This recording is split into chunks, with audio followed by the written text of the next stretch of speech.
Hey there, fans of Brotherly Love Wrestling. It is I, Vic Delicious. Philly's own, the Mecca here. It is the real McCoy, J.D.X. Justin D. Xavier. And it's your man, CD, the Fallen Angel, Christopher Daniels. Hello, boys and girls. This is your old friend RJ City. Hey there, Brotherly Love Wrestling. Bill Carr here. Hey everyone, this is two-time guest Wheeler Yuta. Two bozos from Philadelphia flapping their gums about pro wrestling this, pro wrestling that. Which is not that unique in the grand scheme of things yet. You are in for a treat because you're tuned in to Brotherly Love Wrestling. Philadelphia, are you ready? No! They said, are you ready? This is Brotherly Love Wrestling Podcast, your first stop for everything professional wrestling. So sit back and enjoy wrestling talk at its finest with your hosts, Larry Hall and Joe Corrado.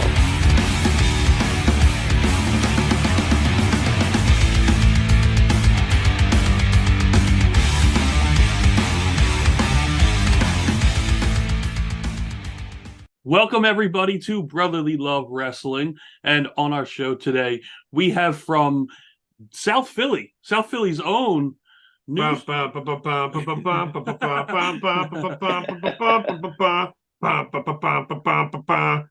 Okay. Suplex Vintage Wrestling. Woody Kumetat, welcome to the show. Thank you for joining us tonight. Hey, guys. How you doing? I'm happy to be here. This is awesome to hop on. I will say this to start off. I didn't think you were going to remember how to pronounce it and you were going to fuck it up, but congratulations.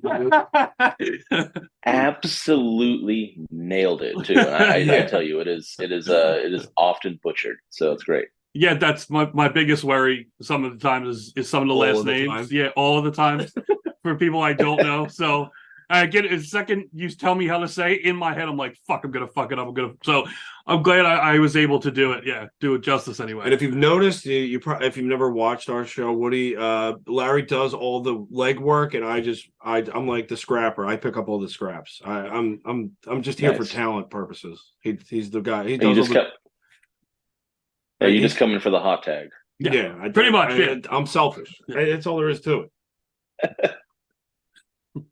Hey, someone's got to work it. That's fine. Way to go, Larry. Right.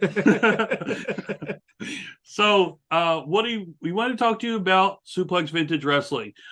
Extremely excited to find out that you exist. First of all, first time I've seen your promo picture was when Orange Cassidy and Britt Baker were at your shop 2 weeks ago. Last week.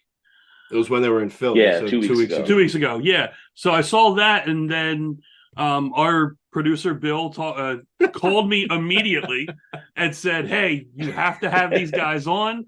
You have to talk to them. The shop's really cool. So to see that this shop is in South Philly. Hold on, wait. Did he buy anything while he was there? Besides the autograph of the picture? I believe he just bought the auto and the picture, but it was we were very one track focused at that point. Here's the thing: I'm taking away the producer credit you just gave him. He's back to fucking janitor. He didn't even buy anything at the guy's store. Come on, piss poor. He's not representing this show. So we got caught up in conversation. It happens. With him, we understand. We completely get that. We get that for sure. But, for those that don't know about the store, where it came from, why don't you give us a little bit of history? Oh, yeah. So Suplex Vintage Wrestling, we're South and 628 South Street. We are just kind of a hub for all things wrestling. We love it. We have it on the screens 24/7. We sell vintage T-shirts galore, belts. We have the great figure wall of Philadelphia, which is over 1,000 wrestling action figures strung up on this wall. That is just kind of like the first thing you see when you walk in. But at the end of the day, this is kind of a 10-year in the making passion project. There's a sneaker store that's been in a consignment sneaker store that's been in Philly called Suplex forever. They got put away, 10 years ago. They had this idea, but it was always kind of like the heart of it was wrestling, but we couldn't do anything with it. So everything kind of just fell into line that we had enough inventory from personal collection, hit a few vendors here and there, and found a space and kind of said, screw it, let's just open up a wrestling store and see what happens. And it's been about a year now, and we're kind of getting a lot of momentum and trying to get our name out there. And that's why I'm happy to be on the show with you guys, because I want more people, like you said, you guys know Philly, you know wrestling, but you didn't know us. Mm-hmm. So we got to be doing something more here, getting the name out there, getting the word out there. No, there's always a way to us. We will always, it's like the 6 degrees of Kevin Bacon. We will always find the wrestling in Philadelphia. It might take us 6 degrees, but we will find it. Bill's probably about our 5.5 degree. Yeah, I was about to do flyers on an airplane and just kind of drop some over the city. And I'm figuring out something. I got to figure out more people, because it's crazy when I see a wrestling fan. And I'm like, oh, yeah, we run a shop, a wrestling store. And they're like, wait, there's a wrestling store in Philly? Mm-hmm. Like, yeah, It's fun seeing them out in the wild, isn't it? The wrestling fans out in the wild. Oh, yeah, we can smell our own kind. It's you can spot us from a mile away. Especially when you see that random, and of course your shop, that's what you tout, is the largest vintage wrestling t-shirts. When you see someone wearing a wrestling t-shirt as a wrestling fan, it pops you immediately. Yeah. It's just the first thing, you have to say something to somebody. He's one of us. Yeah, exactly. Because it's this brotherhood too, because you don't see it a lot. Now, I mean, everyone walks around with Eagles gear on, Phillies gear on, whatever.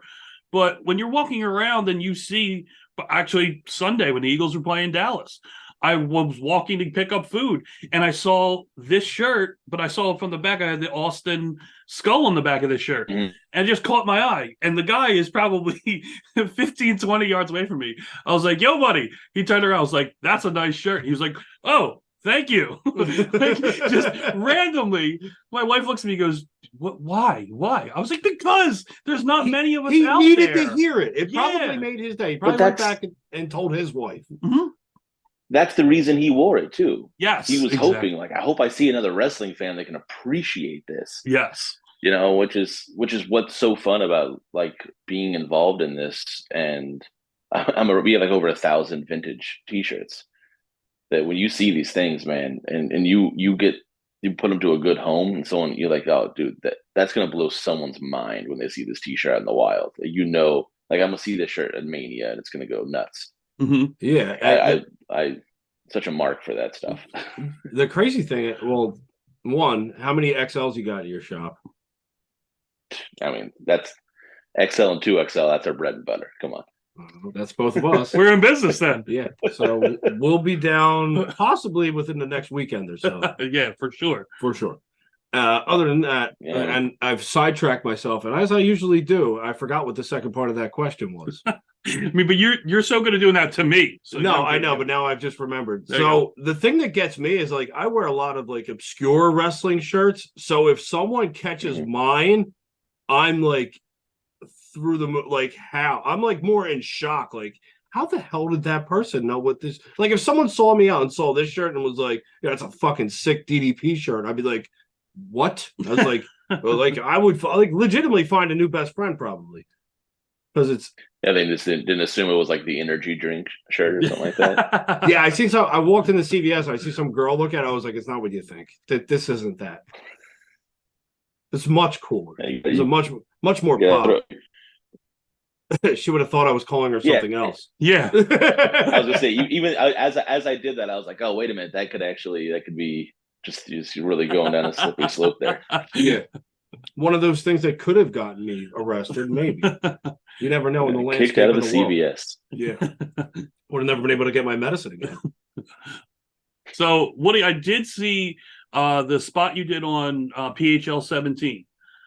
And the thing that obviously the entire shop intrigues me, period. But one of the things that piqued my interest was you have a space where you guys sit and watch pay-per-views? Oh yeah, we do a watch party for just about every pay-per-view. We have to be a little more careful how we market those. We realized after we marketed the WrestleMania one, and we got a letter from WWE that was like, "You guys can't do that." And we're like, "Oh yeah, that makes sense. We can't say you're grand, but that's that's fine. Yeah.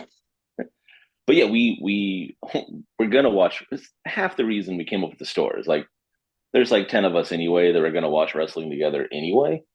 I'm like, oh, why don't we make a store? Because we don't have that bar or that scene. You can go to any bar on a Sunday and watch the Eagles game. Yeah. The Sixers are on. During the Phillies season they were on, but you can't go and just like, oh, hey, Survivor Series is on. Can you throw that on? Yeah, they're gonna look at you like you're crazy. Yeah, you can even do that for So- UFC has bar time. Yeah. Like wrestling's the only thing that doesn't. But I feel like wrestling, And now it's the same company. yeah, I feel like wrestling would do. I mean, depending on the pay-per-view, like a Royal Rumble, I feel would do better views than any UFC fight, unless you're putting like McGregor in there. Yeah, the big four in general. I feel like if you market them right, you could do something real big with them anywhere that you wanted to. Yeah, absolutely. And so, I mean, that would be a specialty, like someone's actually, because it doesn't ever happen. Well, it rarely happens. Let's put it that way. Like some of the bar owners that liked wrestling will do like, they'll show it on like one TV. But if you were to like close down a bar just for one, there'd be no women anywhere in that bar. But it would be a lot of people having a good time. There would be no drama. Let's put it that way. No. Yeah. So that's basically what we try to do. We have a projector. I just got the new screen installed last week. So, it's a 110-inch screen. We pull that sucker down, line up chairs, and all of our chairs are wrestling pay-per-view chairs. So if you're sitting on a chair, you're sitting on what was a former floor seat at a former pay-per-view. We have about 100 of those at this point. And we can probably pack in about 60 or 70 people. Really? I was going to ask you what the capacity was. That's a good amount. Yeah. And then we all just sit down and you'll get chants started. We'll order some pizza sometimes, have a fridge in the back with a few beers and just hang out and watch wrestling. And it just makes the experience so much better. It really is bad. Because if you're with that, because we were talking about for Mania weekend, which is in the greatest city in all of the land, Philadelphia this year. And we were wondering if it's happening right at the link. How could Xfinity Live not be playing WrestleMania? It's going to have to. Right? You would think. They have to. They have to.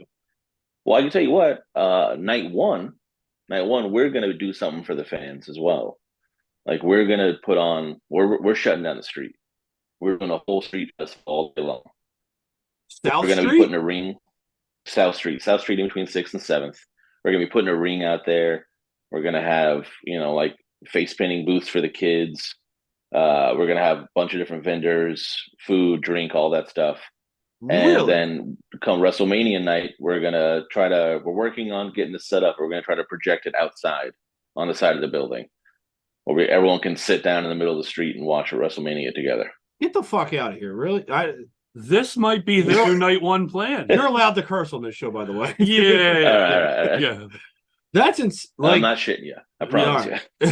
Well, that's the thing, like, because we have night 2 tickets, and we were saying because that's what we're kind of banking on was Xfinity, because we're like, that's if they're playing. I want to be in a crowd that like that's a wrestling crowd. That's a wrestling crowd that isn't in an arena setting. That it's in more like a chill hangout, like not like well, I know Xfinity Live would be kind of crazy because it would be chaotic there. And listen, that's awesome in its own right. But yeah, if you want that, like everyone around you knows what we're talking about, there's not gonna be some guys like, who's that? You're like, that's Roman Reigns, you don't even do that. You just go, shut up. I'm trying to watch this. Leave me alone. Yeah, and we also we bought tickets for night 2, so we're telling everyone, hey, night 1, we're doing something for you guys. We want to make sure everyone has a special experience. Night 2, we're wrestling fans. We got to go to WrestleMania. I'm sorry, guys. It's for yourself. In our backyard. We have to. Like that's. I got to see Cody finish the story. Yeah. That's what. That's the rumor. The rumor mill. Yeah, I mean, is it? The thing is. And you steered us here, not us. You steered us. This is your fault. That happened. even though it is predictable, and I hate predictability in wrestling most of the time, but I also love a story. Like, I love stories. Like, I'd rather see a good story and know the ending, but still get to enjoy the story. Like, if it's a shitty story that you already know the ending to, yeah, it's shit on top of shit. This kind of outweighs, and nothing is to say that he's actually going to win. He could. I mean, theoretically, who knows? He could lose again. You never know. And that would just cause more shit to think about. But, I mean, it is Roman Reigns. If anybody's going to carry the title for 7 years, it's going to be him. I mean, that would hurt my soul so much. I think there's nothing worse happening in wrestling than his title reign. I am a avid Roman Reigns hater. Still, yeah, absolutely. Like, never changed. He got so much better. Yeah, he got so much better.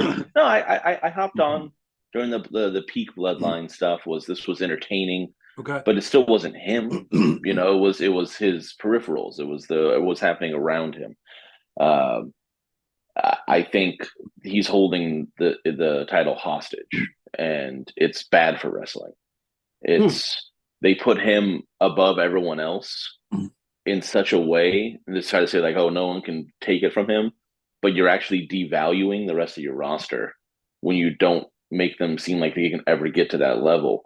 You can't make other stars like they did back in the day when the title would change hands a little bit more. You put the belt on someone and you elevated them.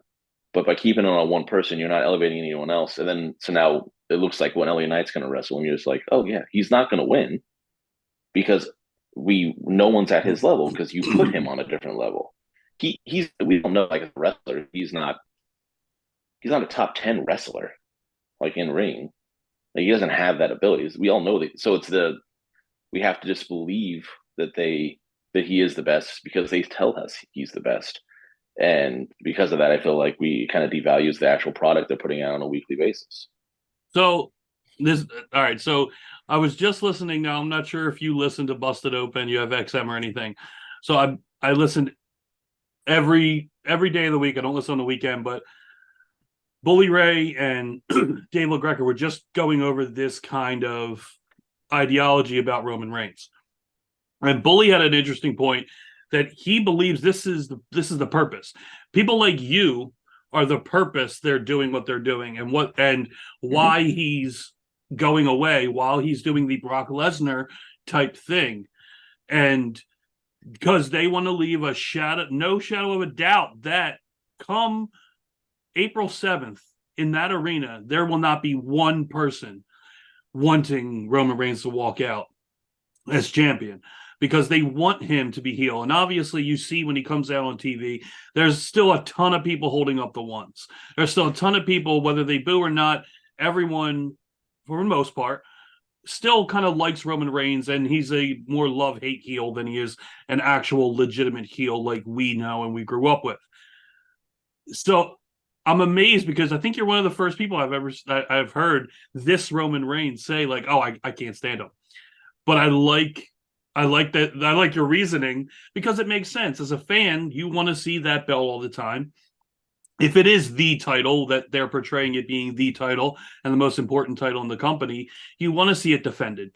You don't want to see it defended 54 times in 1,100 days compared to what a Bruno, what a Flair, what a Hogan would defend it on when they held the title. And it was the world title. It was defended all the time, all over the world. I think Hogan defended only on TV for WCW. I think he was still, like, when Hogan was champion, he wasn't defending like every fucking week. And no, but I mean, as far as his time frame, yeah, I mean, but he still had, I think, like 400 defenses. Mm-hmm.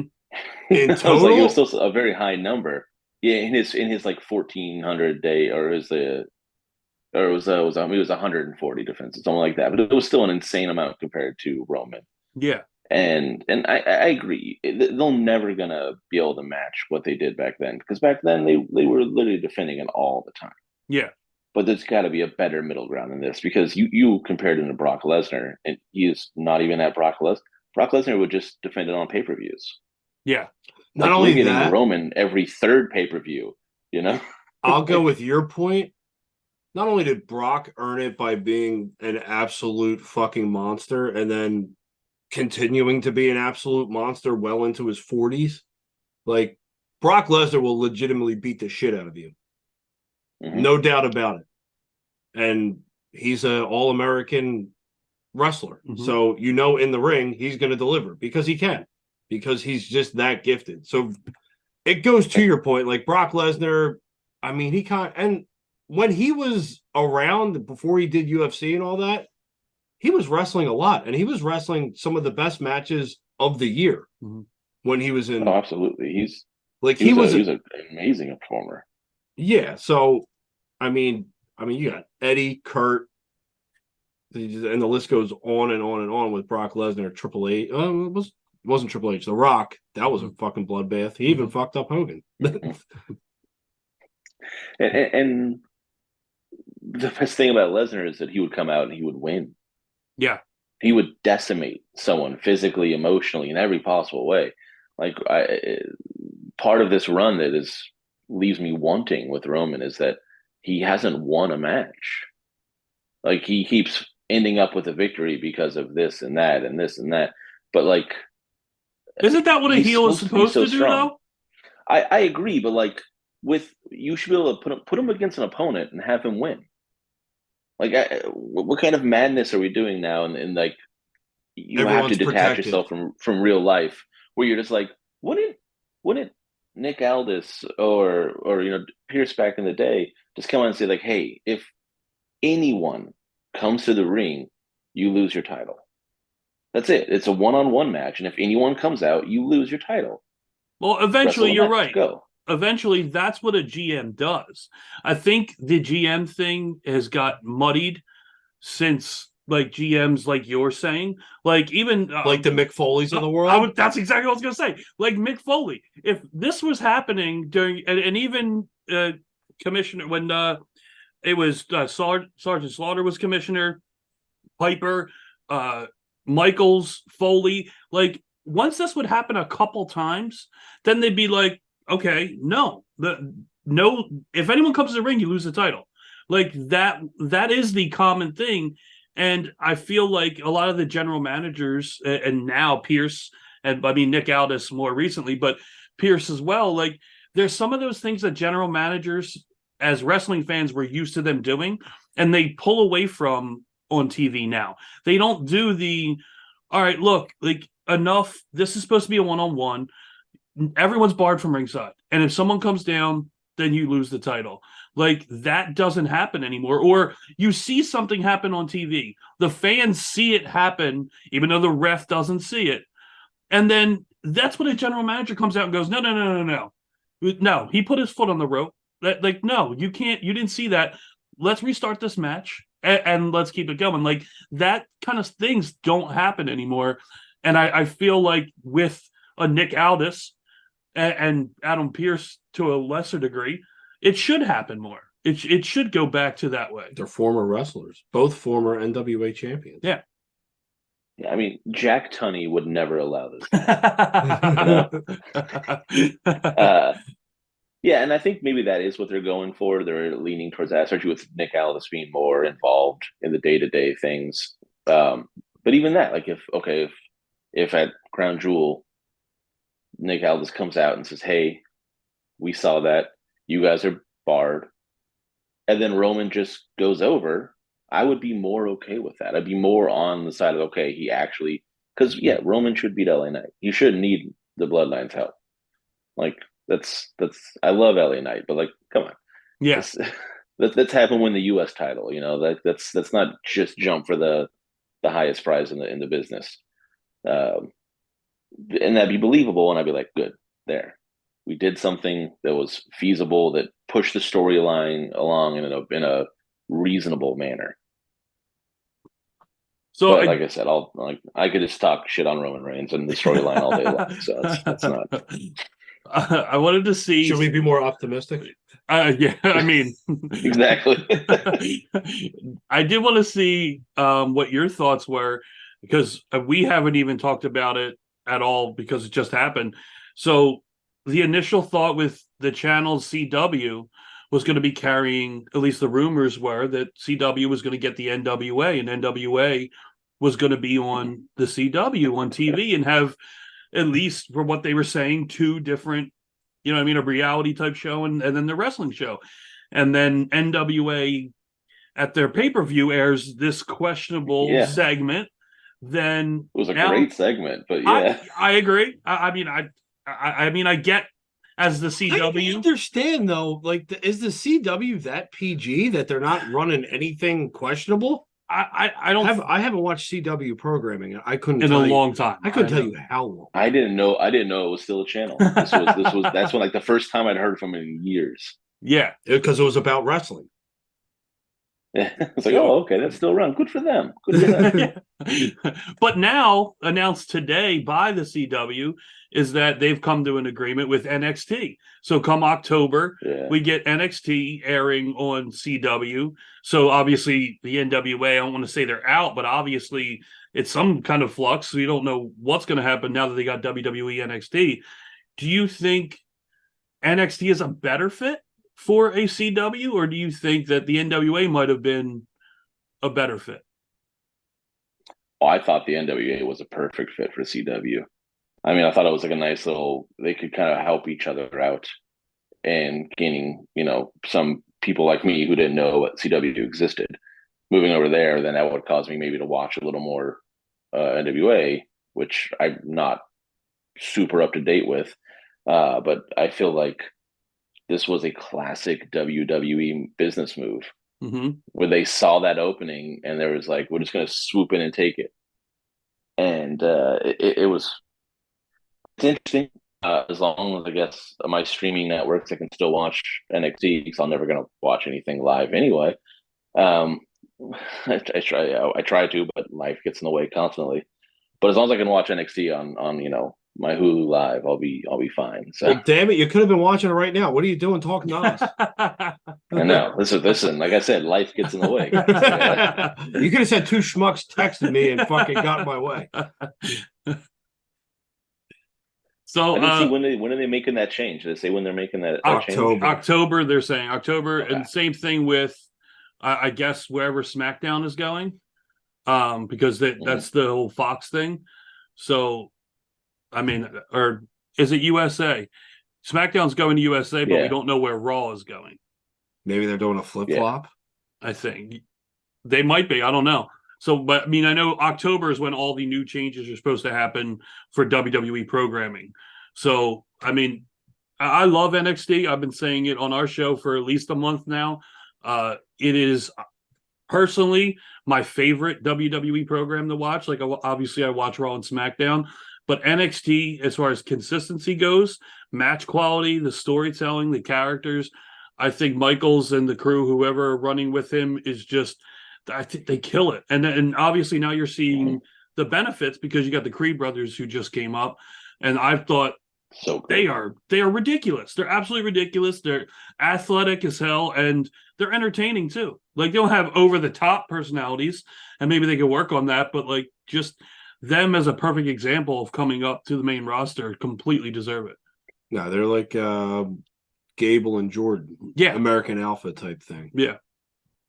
I mean, Julius Creed is a freak. Yeah. That dude is so athletic. It's insane. He's strong as hell. And the standing moonsault is just like, you shouldn't be able to do that and the other stuff you do. Like, you got to pick one lane. You can't be a like aerial high flyer, but also a powerhouse. That's weird. Like, I don't see it. But I totally agree with you. NXT is one of my favorite shows to watch. Also, I like it's a little more succinct because I struggle with the third hour of Raw. That is going to be forever a battle of mine. I know they'll never do away with it, but man, it'd be nice if it was 2 hours. But NXT has, I mean, the Carmelo Hayes and Trick Williams of it all, and I think Wes Lee to me is one of the biggest possible future stars in wrestling. I think that dude has all the tools. and they're taking their time with them, which I really like. Every time, and they're doing a really good job when they actually bring them to the main roster right now. Yeah. That they're actually giving these people with NXT something to do, and it's not just like we put them in there for the pop. You just and got let's see what happens. You just got They're Zoe putting them into Starks. storylines. Yeah, Zoe Starks just came up, Killing and it. now is number one contender for a title, the main title. Well, she's got that Stone Cold knee brace. I mean, that goes a long way. If you're gonna stomp a mud hole, you better make sure your knee is prepared for it. So I wanted to get, since you said you're all over, and you said AEW and WWE are bread and No, butter. I wanted to say, just to add to the NXT thing, and this is like when NXT was great, it was simplified for our generation. Like our generation is perfect for that, because like we're not doing we just want to focus on one thing. We don't want to focus on a million things at once, a million camera cuts, all that crazy shit, things that are going on in the back and the front. That's why, side note, I think AEW loses me sometimes because of that. It's simplified when you get to NXT, and they're back to that where it's simplified. You have the right talent there. You're doing the right things with the talent. You're still building newer talent, and you're really highlighting what you have. And it's just, you get a couple storylines. You're not getting like 40 storylines. You're getting what you need, and and they're able to focus on that. That's why it's so good. Well, and it allows them to kind of dive a little deeper into it. Like I have actual interest in what's going to happen between Carmelo Hayes and Trick Williams. Like they've been like teasing this thing, and you see it coming, and then it's not yet. But they have enough time to spend on it that like I'm invested now. Yeah. And sometimes I feel like you said that with AEW, where they jump around so much that it doesn't allow you the time to get invested into a storyline. Let it breathe. That's what I've been saying for a while now. Like, the thing that pissed me off the most was the Hobbs and Starks. Like, they didn't let that breathe, and that was money, that breakup in that storyline, because they got hot as a tag team, and they were both getting over themselves, and then it was the turn, and then the turn happened, and like I don't even remember what happened after the turn because it happened so fast. It was like a one-off. Like you have storylines with them that are like, they're very promising, and it's like that. It's just like, nope, we got to get to something else. Like, just slow down. Let everything, like, they're starting to do that more with main storylines, thank God. But they could have had so much more that I think some of it just slipped through their fingers. They were focused on something further. It's almost. Go ahead. I'll say it's almost like the person in charge is like a huge wrestling mark on a bunch of cocaine. It's crazy. It's how it's. Yeah. So I'm glad you said that, because Joe doesn't watch enough AEW because of said owner. Like he pisses him off. You have your hater of Roman Reigns. I can go on a tangent myself about Tony Khan. I think I just. Like, I get it. Like, I get the whole, like, I get the whole wrestling. You're the son of a billionaire. You have disposable income, whatnot. So you buy a wrestling company. But if you were a fan your whole life and you did enjoy watching wrestling, like, wouldn't you want to produce something that you enjoyed watching? Like, I can't imagine. He does enjoy watching this, though. Yeah, but this is such a clusterfuck at times. Like, I wouldn't, like, I don't know. I mean, obviously me and him are a lot different, because I would actually want to like make sure that I'm invested myself in everything that's going on and try and get it out there. So like, look, this is how I envision it. Not like he can't have the monkey playing the fucking cymbals in his head the whole fucking time, right? It's a shame too, because they have. I mean, I think they have the most talented roster. They have when it comes to so much. They have too much. Yeah, then too much might be an issue, and I think they don't quite have. I mean, I keep just giving them. I'm giving them time. I'm giving them time because they are still a new company, and if you go back and watch, WWF, like their first couple year of Raw, like that shit is hard to watch. It is terrible. We love it because it's our nostalgia. Yeah. But like, just if you step back and look at it, you're like, this is garbage with some awesome people. So I'm trying to think. I'm trying to give them that. Let's give them time to find their flow and find their feet. But man, I the feel like problem is they literally just dropped the ball so many times. the problem is that they have much better production nowadays than they did back in the fucking early 90s. Like, you have guys that you've hired that have been on TV for 20 plus years that know how to work camera angles and all that. Like, you don't have that with the beginning phases of Raw. But on the other hand, like, I've lost thought. It got me to a point of where I lost thought. It's when they repeat, like, they know the past and what TNA and what WCW did and what eventually led to their downfall. They're following the same steps as them. Not exactly, but if you were to combine TNA and WCW together, you would get AEW. Yeah, I think that's a pretty valid assessment of them. And honestly, I was a WCW kid, so that is probably like there's a part of me that kind of like, okay, I like this because it's kind of like that, but it has a lot of the downside. Like you could feel like the them doing some of the bad things that they did at the end of their run, and like you said, what TNA did. Like I said, I'm gonna give it with the talent they have. They can put on some horse shit storylines out there, and I'm still going to watch because, like, yeah, I want to see Swerve kick someone on the side of the head. That dude, I'll watch any match he's in. I don't care what he's doing. And right now, his storyline is one of the best. But yeah, there's so many of these guys that I'm like, I'll watch them regardless right now, which might not be a good thing. They kind of have me hooked in even without trying too hard. But just I'll give them time. I'm trying not to be too critical of AEW right now. Yeah, and that's fair. That is definitely the biggest thing. Fair. It's just Tony Khan has a very punchable face, and it gets me sometimes. And he's just terrible on the mic, and he's got to stop. I don't know why he wants to be so involved. If so, he needs to like take some classes. He's got to do something in the wrestling business besides own a wrestling business. Like, he'd actually have to work, like, get the guys the water in the back, handle catering, then work your way up. Yeah, maybe learn to set up the ring, change out the mats. Exactly. Let's get him out there in between in commercials. Yeah, get him sweeping if there was a death match, or you fucking have him tighten the turnbuckle. He could do all that. He set up the seats, make sure everyone in the front seats good, taken care of. You're talking about a billionaire. This is not going to happen. I'm talking about the son of a billionaire. He inherited. His dad worked for that. This motherfucker didn't work for that. Regardless if he worked for it or not, it's what his bank account says that matters. No. It's what his father's bank. He's not the billionaire. He don't have $1 billion in the bank. His father has $1 billion in the. He does not. He's not on the list. He's not on the Forbes list. Don't argue with me. I put him as Ric Flair's bag man for a while. See if you can handle that. No fucking way. I don't know, man. I feel like he would. I feel like he'd probably shave years off his life.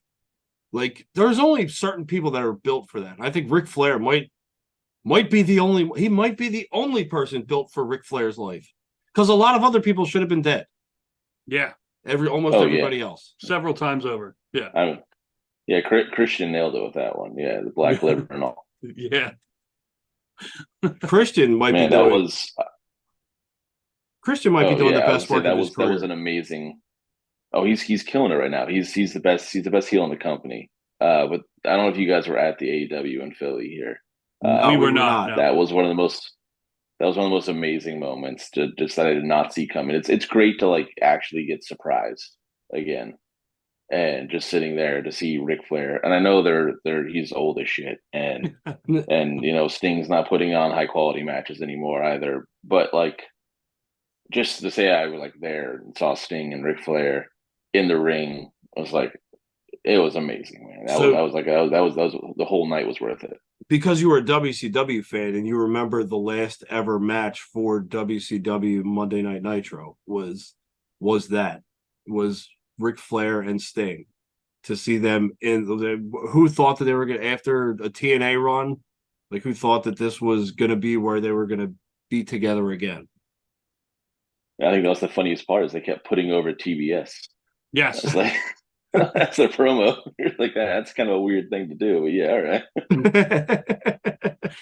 They grasping for straws as much as whatever they can put out there is. Yeah. What do you think is Sting's retirement opponent? I mean, I feel like it's got to be Darby Allin. Yeah. Yeah. I want them to find a way to make that happen, and it doesn't even have to be. It's. I mean, to me, I just think of my favorite retirement match ever is Shawn Michaels and Ric Flair, and I want that. I want them to recreate that where it's not about I need to beat the shit out of you or this and that. It's a level of respect. Like you need to stop, and I'm gonna stop you, and we're gonna be done with this. You know, I'm sorry, I love you. So, like, I think it could be. I think he's been grooming him for this whole time, and he wants to put him over to end things. One hell of a way of doing it. Man, I'm just not a big fan of Darby Allin. I just don't want that to happen. So Sting is my favorite wrestler, and I don't want him to go out losing to Darby Allin. That's personal. Who do you think it should be? So we brought up last week that Edge, mixing Edge in and turning on him and setting up that as the last match. I didn't ever think about it until last week, but I really liked it just because I've never seen it before. And I mean, it could easily be a bucket list match for Edge, and it could be. Mm-hmm. I know it's not going to be 5-star in ring, but I know it could definitely be 5-star in story and in however the match goes. Wrestling aside, like even just what's going on in the match, like I feel like it could be. I feel like Edge has more of that in him than Darby Allin. Like I feel like to handle that, I feel like I just don't see Darby's character being like that. That worked when it was Flair and Michaels because they both had larger than life personalities, and it was just. It was the perfect fit. Like it really was. It was lightning in a bottle, honestly, with that obviously that matchup. I mean, aside from the face paint, they couldn't be further apart. If you put Sting in his prime and you put Darby in his prime, it's completely different. I mean, the styles aren't the same. Yeah, nothing about them. But if you put even Persona at their peaks, like Darby's got the face paint, but he's like a shady freaking skater boy. I mean, Sting. I mean, he had two primes. You had Surfer Sting, where he definitely wasn't that, and then you had Crow Sting. I mean, Surfer Skater. You know, you're not going to see fucking Darby Allin at Venice Beach pumping fucking iron with a rat tail. Well, maybe with a rat tail, but the rat tail he could pull off. Yeah, he could definitely pull off the rat tail, but it doesn't work. It doesn't work for him. He's not big enough. There needs to be a weight ratio for rat tail. Like you can't be hitting $150 rocking the rat tail and be looked as a threat. You got to be like 225 and above. That's how you rock the rat tail. That's how you get the respect. Well, at that point, the rat tail kind of looks like you're just like a big fan of Star Wars, and you kind of got like the Padawan hair. Not quite the same. You're saying at $150, you look like the kid who's going to Comic-Con? Yeah, I mean, mind you, that's me. I love Star Wars. I go to Comic-Con. Once again, I'm a nerd in all things. Wrestling's just one of my many passions. But where do you fall? I'm allowed to make fun of us. Where do you fall in the Seinfeld realm? Seen every episode multiple times. Oh, so, I mean, nice. We're all in the roundabout. We're all feeling the same vibe. Absolutely. Is that what the kids say today? I don't fucking know. Yeah, it's all about the vibe. I'm a nerd in just about all things except for Star Trek. That's the one I've never been able to get behind. That's it. So everything else though, I'm for it. So I'd never seen like a full Star Wars prior to 2020 when the pandemic hit. And I watched the whole Mandalorian, and I fell in love with the Mandalorian. I thought it was incredible. Favreau did an amazing job with that whole project. It was incredible. So I got furloughed. So I decided what I would do is I watched it in order of episode 1 and onward. That's a rough one to do, yeah. But I mean, I watched every single one, and I watched it from like, I feel like I need to get back into, like, I'll tie it into wrestling. Trust me, Larry, I will. Okay. I feel like I need to start doing this with wrestling. Like, I watched it not because you guys are very harsh on each other when it comes to which order you think you should watch it in, which movie was the best. It's kind of like wrestling fans and what wrestling fans do as well. They'll find something to argue about, but like, I watched it just without any outside noises, and I just watched, and I enjoyed every single one in a different way. So I couldn't tell you. Like, I even liked the newer ones. I thought that, I mean, action-wise, I thought they were really good, and production-wise, I thought they were amazing. Like, with the newer and the CGI and all that crazy stuff. I mean, look, you rolled your eyes. I know. I don't know the backstory. So I just watched it as I don't know what you would call a noob. But I feel like I need to get into that same mindset when it comes to wrestling most of the time. Like, I just need to watch it just to fucking watch it. Because sometimes I'm in my own head so much that like I'm not enjoying it, and now I'm thinking about why I don't enjoy it instead of just being like, all right, I'm gonna flip it and come back. Yeah, check it out. That's how you tie it to wrestling. That's exactly how you tie it. Exactly. Especially people like I'm 38 years old. I grew up watching this stuff, and sometimes I look at the new wrestlings and I look at it through the lens of the nostalgia that I know and love, and it doesn't work. Never. But you really have to step back and try to watch it with new eyes and just watch it for what it is, and then you can appreciate all the small things, all the nuances they're doing nowadays that they couldn't pull back then. And like I said, just the ring talent alone of some of these people that can work, and they tell stories just differently. But if you're stuck in that, like, the Attitude Era was it and always going to be it, then you're not going to like modern wrestling, because it's not the Attitude Era. You have to let go of A New Hope and Jedi Strikes Back and just enjoy episode 7, 8, 9. It sounds like that was painful for you to just to say. Yeah, we can physically hear you swallow as you said that. Like, that hurt. So I'm trying to make a point, and yeah, it goes against my core beliefs, but I was exactly point. Yeah, that's the biggest thing I've said to Joe, because I started because we were both very into AEW starting, because we knew the Bucks and Omega and all that from New Japan and ROH. It was different. It was different. Absolutely. It was different when it first. But it was that's what excited us. Yeah, but that's what excited us, because we're like, man, we know how good they are there. Imagine what they're going to be able to do when they're the ones running this company. They're going to be on TV all the time. We're going to be able to get to see this. And as it started to progress, it kind of, I've said it a million times on our show, the turning point, for at least for me, is Cody leaving. I feel like he was the one that changed the universe, and we're the alternative and all that. And I feel like Bucks and Khan and maybe even Omega were no, we're just going to get big. Let's pull in everyone we can, and let everyone who gets released by WWE, we're going to pull them in too. And I think both of us kind of got jaded a little bit with that and pushed away. And then, I mean, his hatred for Tony Khan's a complete different story. But not only that, but Cody, I mean, I don't know if this was selfish or not, or just good business on his part.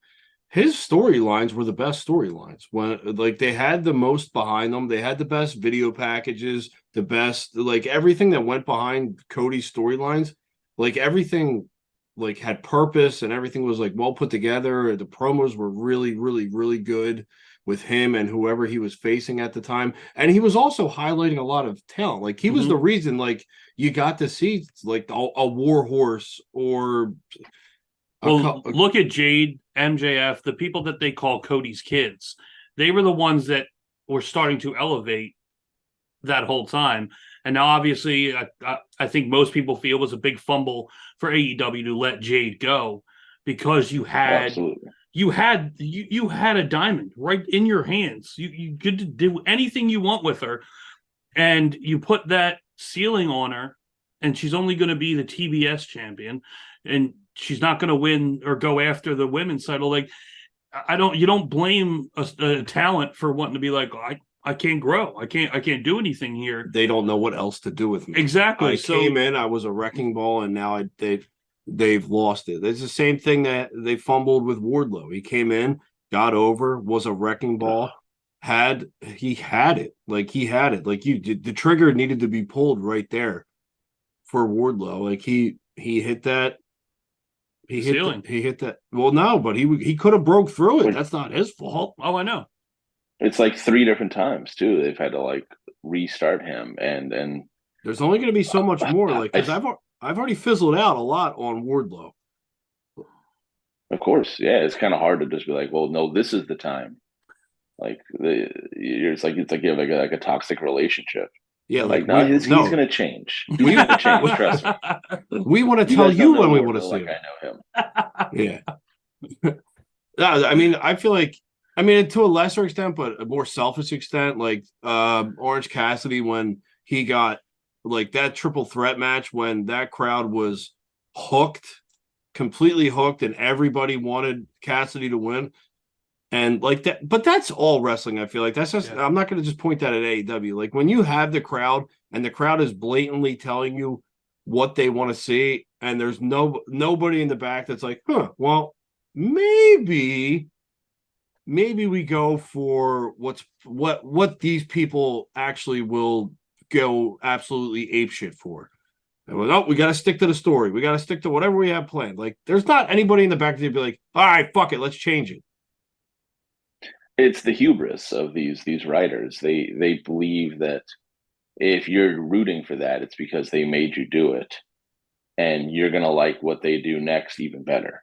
Yeah, they never know that sometimes things are organic, and they need to just roll with that. They think it's always them and not the crowd doing something naturally. Didn't Rusev go and lose his wife? They did a fake wedding angle or some bullshit after Rusev Day. Like, Rusev Day was over. Like, that shit. Oh, they screwed. Over. I mean, they screwed Rusev over multiple times over there. Just burying him for getting married in real life, and Rusev Day. Yeah, it's. But Miro, I'm loving the Miro angle right now. His hot, flexible wife. It's entertaining as hell every time it's on TV. So. Yeah, but he's still. I feel like they've dropped the ball with everybody they've brought over from WWE. Like, it was never like I'm not gonna lump Moxley and Jericho into that, because obviously both highly touted champions. They did what they didn't do. Well, not Jericho, but Moxley. He did what he didn't really necessarily do in WWE, and have like an extended run, be the guy. And he was the guy for a while. He's a success story.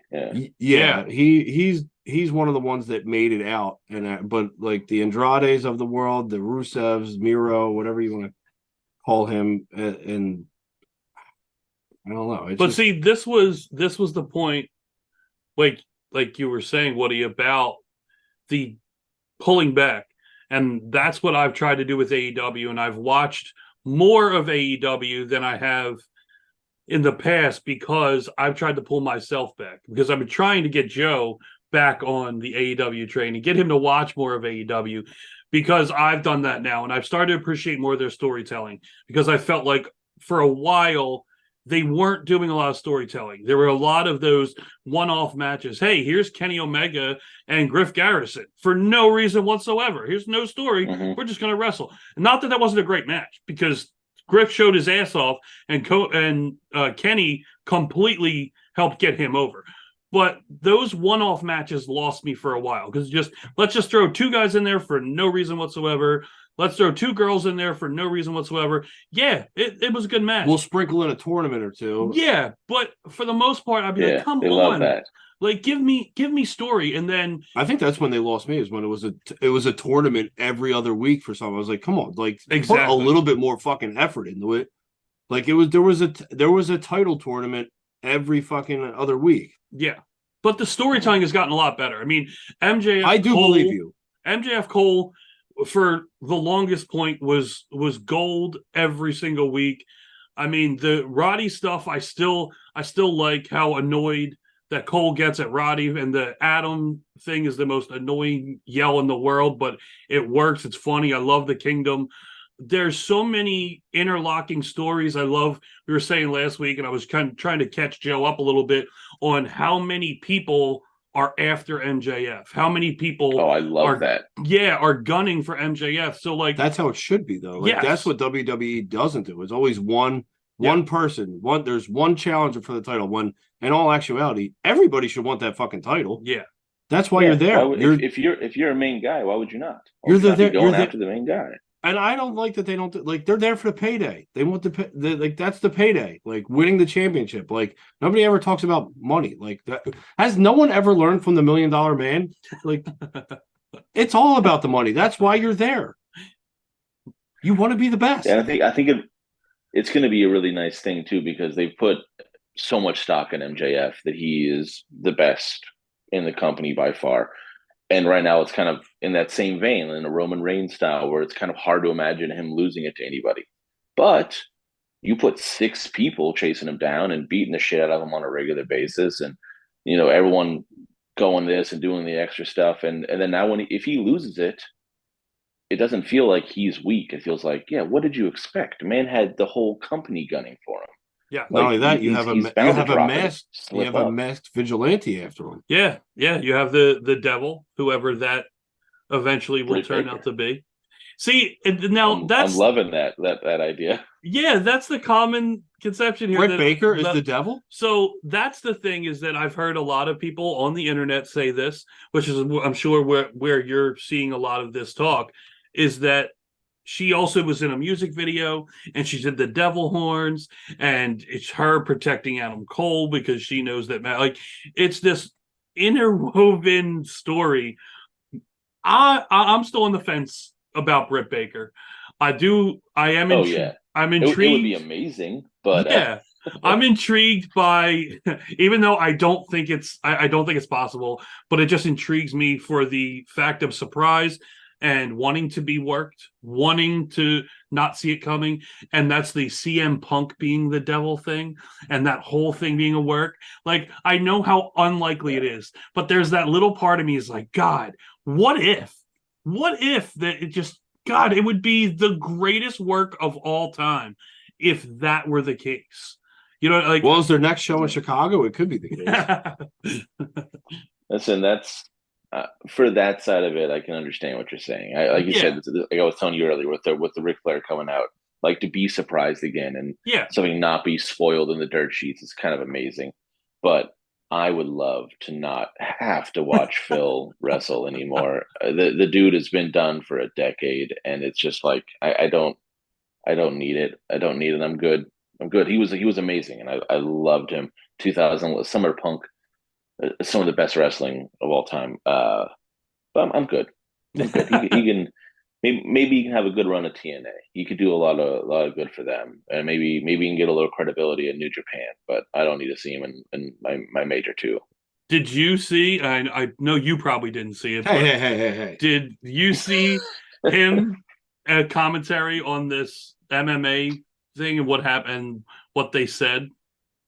So he's on commentary at a MMA fight, and he's on a 3-person booth, and the guy in the middle, who is the main commentator starting off the show, has a WWE logo kerchief in his jacket, and then he touts how they have total nonstop action coming forward. And like, it's just, he's the biggest fucking troll in the world.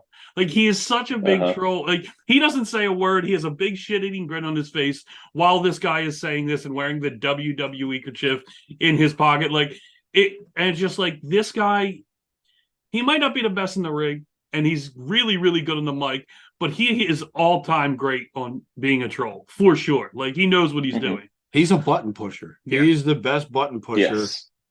because he knows he's the one that fucking called everyone marks. I mean, that was him. Like, and in his own way, he's a fucking huge mark for himself.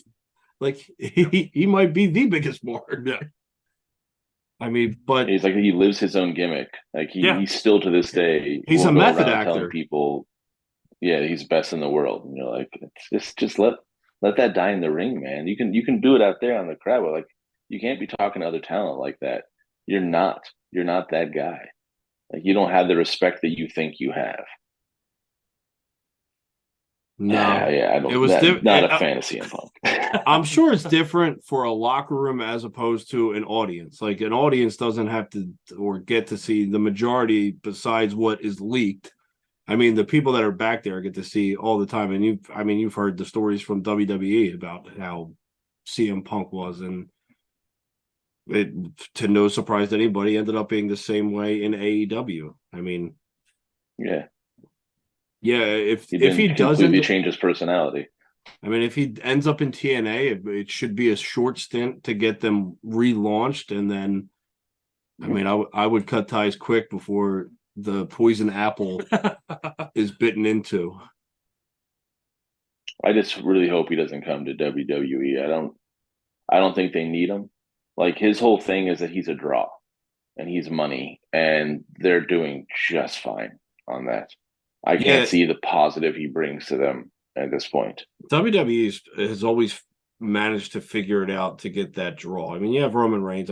We know your thoughts on Roman Reigns, but even stepping outside of Roman Reigns just to get the new eyes to get the draw. I mean, the Logan Paul and the Bad Bunny, having them come in, they really do know how to get that other side of the.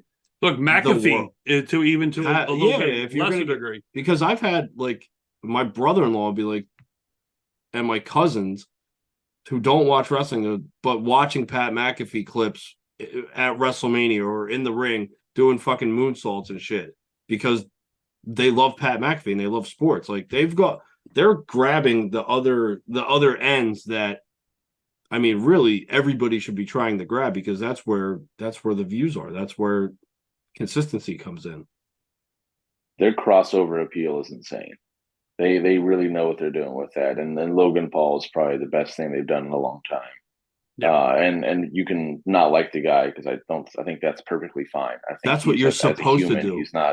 He's not great. but like, people our age know that. Like, we know we don't like him, and they're basically just rubbing in everyone's face, and it's a trickle down effect. Because he's going to be an amazing, like, heel champion. Yeah. I'm so glad he beat Ray for the title, and it's not a disrespect to Ray. Ray's already done everything. Yeah, he's done it all. He's literally done it all. That title, he doesn't need it. Yeah, no, exactly. That title needs to be on Logan. You need to elevate that title in a different way, and Logan, I think, is the perfect person to do it. Because he's going to take it on all fucking social media platforms. He's going to get a lot of fucking eyes on that, and it's going to have some sort of effect where more people are going to actually tune in to see what the fuck he's doing. It's just going to happen. It might not be all of his eyes, but it's going to be a good amount. Also, as we're, tying back into the store, we sell a lot of replicas, and that title, that actual physical title, it's one of the best in the company. It's a classic, an original design. It's something that stands out from all the normal. They don't have a huge slap logo over the top of it. You look at it and it screams like that's a U.S. champion. Like, there's no debating what that belt is, and the quality of it. It's one of the heaviest damn belts. It's one of the thickest belts. It has an actual angle to it, which is rare in belts nowadays. A lot of them are flat. It's one of my favorite belts. It's one I might actually have to buy for a personal collection as well. And you're not going to resell it? I see you got that winged eagle up there. Yes, that's one of my prized possessions. I mean, I don't have many. Like, what you see behind us is my wrestling collection. I don't have a lot of stuff by any means, but there's a lot of stuff. The stuff that I do have mean a lot, and that is definitely tops for sure. Yeah, man, it's an absolute classic. We have one in store right now that is like it's signed by by Stone Cold, Bret Hart, and Ric Flair. Ooh. And it's kind of one of those pieces. I was like, I don't want to ever sell it. I was gonna I don't say, want it to is go that anywhere. for sale? It's for sale. Yeah, it's for Everything sale. is everything in the store for sale. So we do things on like levels. That first level, when you walk in, everything on the first story is for sale. Okay. If it's not for sale, I won't put it down there because I don't like the confusion. Okay. Everything down there, and then we have a second story that is our hardcore cafe, and that's kind of like a lounge, retro video game area, and wrestling museum of sorts. And nothing on that story is for sale. That is just for hanging out and enjoying the place. But that belt in particular, I think we have it at $800. That's not that it's bad. Not that bad of a deal for that No. triumvirate of signatures. Yeah. Yeah, that's in what's well within the reason. We try to not tax people too much on these great things because we do want people to be able to have them for their collection as well. I mean, you put Stone Cold on there, that almost makes it worthwhile for most people already. And then you just hit Michaels, and then you got Ric Flair. No, you said Bret, right? No, is it Bret? Bret Hart. Oh, yeah. then Bret's. There you go for you. Exactly. But yeah, those three, that's huge. And that's actually when I got this, my first thought was, man, if I could get one, two, maybe of any of any of the holders. You just let freaking Sergeant Slaughter. You could have had him sign it. Yeah, but I didn't take it with me. You should have took it. You should have had him wear it and had him put you in the camel clutch. But that's eventually he was my offering that, by the way. Freaking at the wrestling event Sergeant Slaughter was at, you could give him an extra $20 and you could take a picture of him putting you in the camel clutch. Oh shit! Yeah, 100%. He didn't do it. We had Kenta. We had Kenta come to the shop when we first opened. He was like our first ever like meet and greet, and immediately we were just like, "Can you hit the GTS on someone? Like anyone, like please?" And he did. He one of the guy who runs the actual store, Hector. He picked him up and hit him with the GTS, and we're like, "That's the coolest thing ever." How was his cell? It was actually pretty good. He was in a mask. He was dressed as Mankind. We thought we just wanted to make sure and just go over the top with this. And he did a pretty good job with it. He tried with someone else, but the guy was a little too heavy. And Kenta had a match the next day. And he was like, "You're gonna hurt my fucking back. I can't pick you up. You're too fat." And it was that'll hurt an ego real quick. Yeah. He cut a whole promo on him. It was pretty good. So speaking of like you said of the store, do you have any upcoming signings you want to promote? Oh yeah, I actually got one this Sunday. This Sunday we have the Nasty Boys are going to be coming to the shop. They're heading to, I guess, Quakertown for a little convention, and they had a little time in Philly, and so they're going to slide through November 12th, 5 to 7. I think they're doing it's 40, and 60 for a combo kind of thing, and nice. That's just kind of one of those fortuitous. We're starting to get out there, and people are reaching out to us now. Nice. They want to just step through. I'm actually I'm talking to Bryce Remsburg, AEW ref, and Philly legend. I don't know if you guys are familiar with his work back in GCW.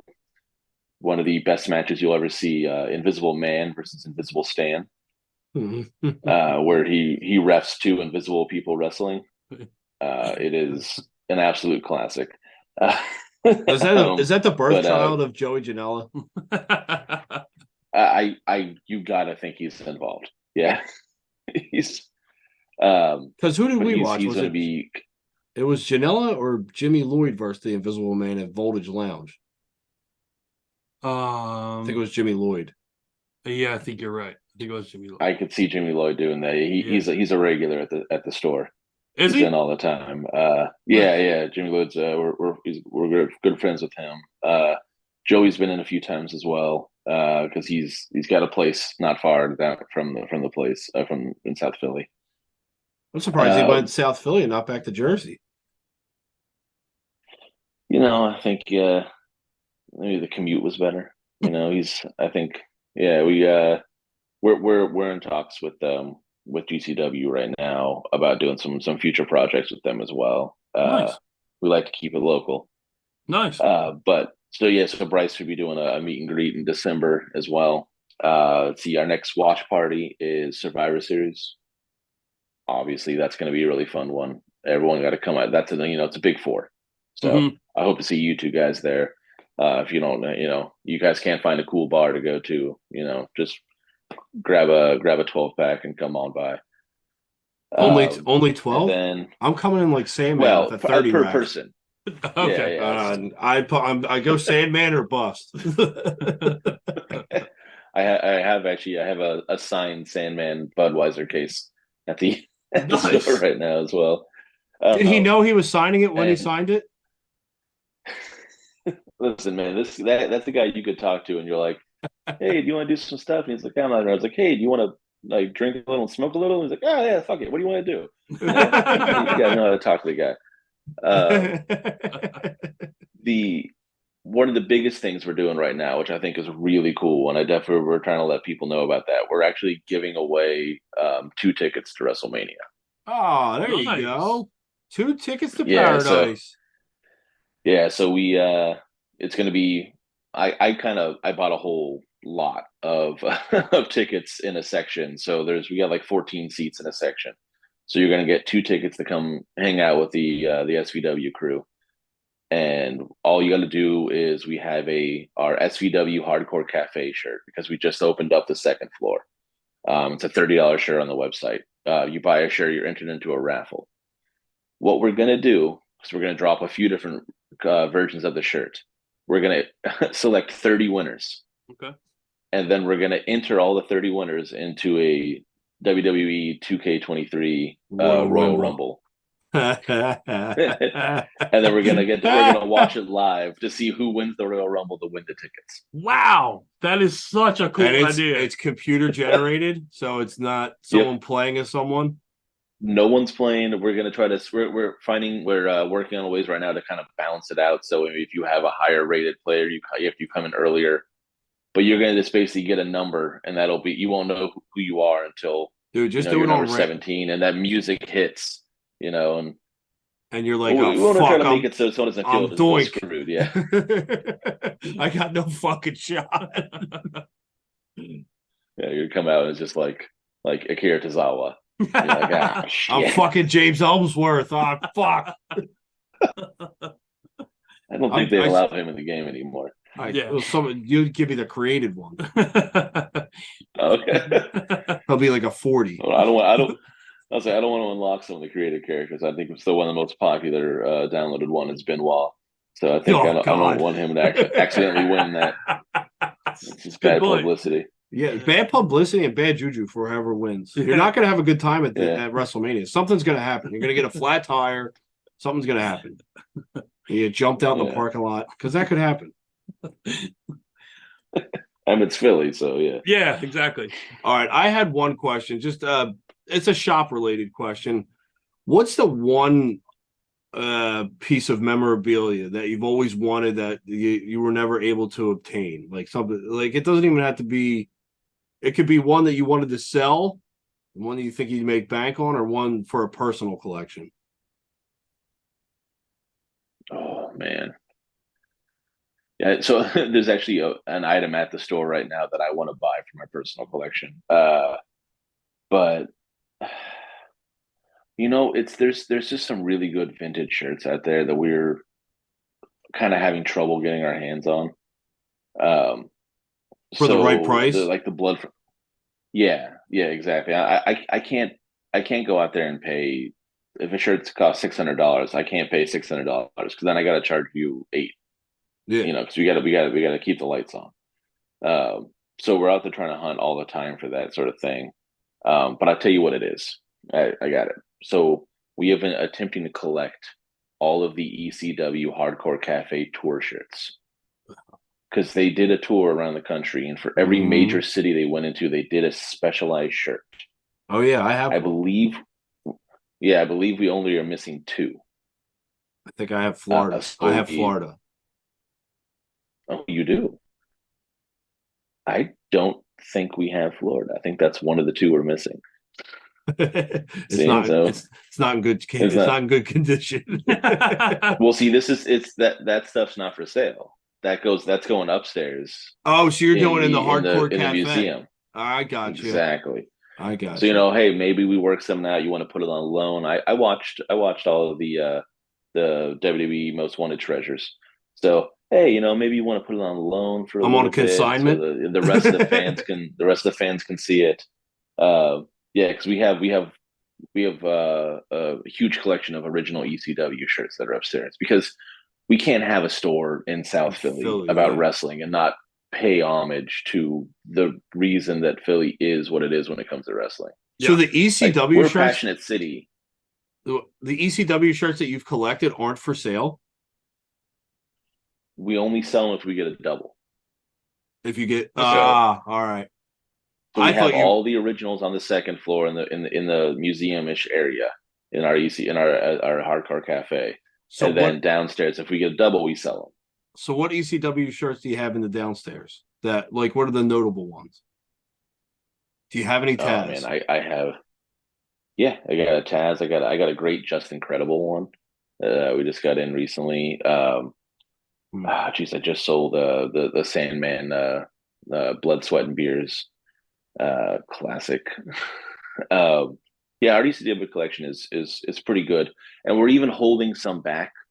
I have more in the back that I don't have on the floor right now, because we greedy know son of a bitch. We know that we're going to get an influx of people before WrestleMania, and we want to make sure that we have some. They're trying to get top dollar items. Yeah, I know what you're trying to do. Not just top dollar, but we want to make sure that we're a reason for a destination. We're going to unleash that stuff in the weeks leading up to it, and then that's going to draw the people in. All right. You're going to have an extra 50,000 wrestling fans in Philadelphia probably, and we want them all to walk through our doors.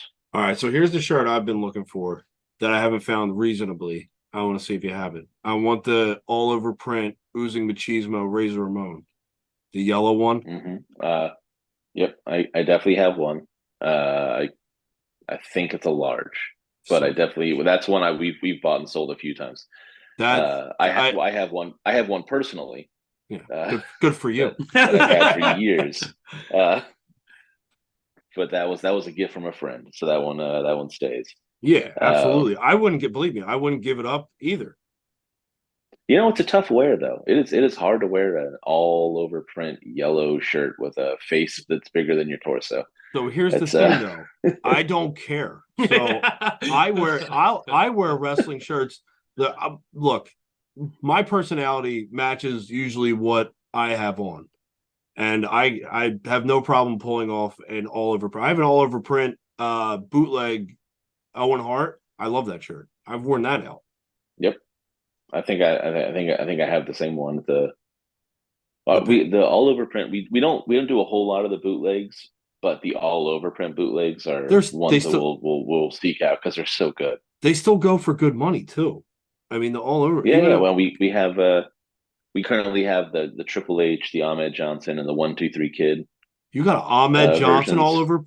all over print? Yeah. It goes hard. Yeah. I'm about to take that bitch to Pearl River.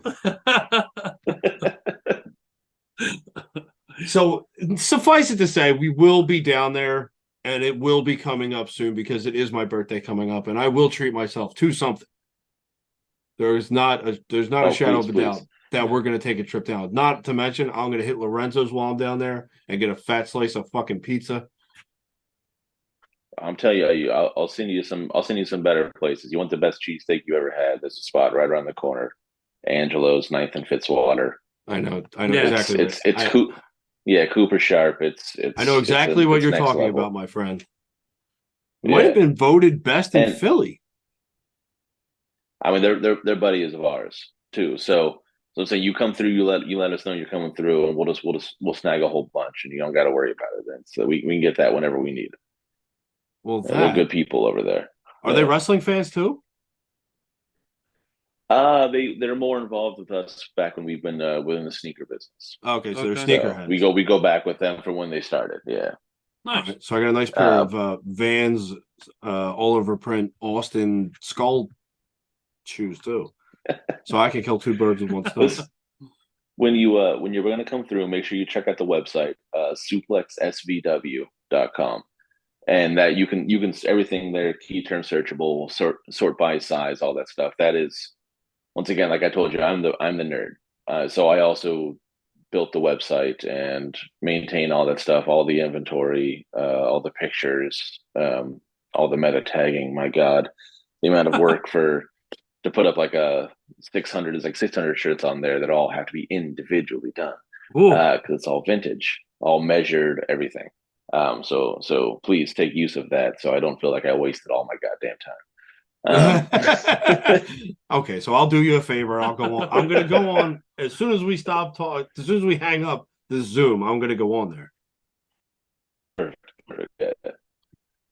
All right, Woody. Well, thank you so much for coming on and talking to us and informing people about Suplex Vintage Wrestling. I mean, we can't wait, obviously, to get down and see you guys and see the shop. But there's never enough wrestling. I mean, we're spoiled. Yeah, we are fucking 100%. spoiled. Mm-hmm.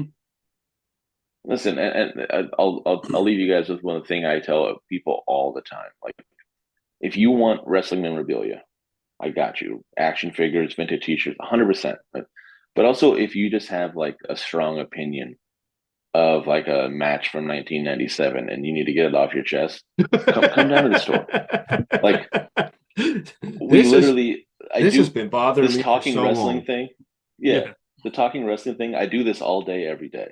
That's when I don't get enough of it. It was WCW Thunder 1998. I forget what month it was, but it was Disco Inferno and Alex Wright. I couldn't get behind the finish. I mean, those are two amazing dancers, though. So I can understand the charisma in the ring alone at that point. And you add Norman Smiley in there for a triple threat, and fucking the world explodes. It implodes on itself. Yeah, too much. It's too much rizz. Show title: the one with too much rizz. Well, Woody, thank you once again, and we really appreciate it. And we will definitely be seeing you soon, and hopefully we'll have you on again sometime. Thank you guys so much for having me. It was a blast. All right.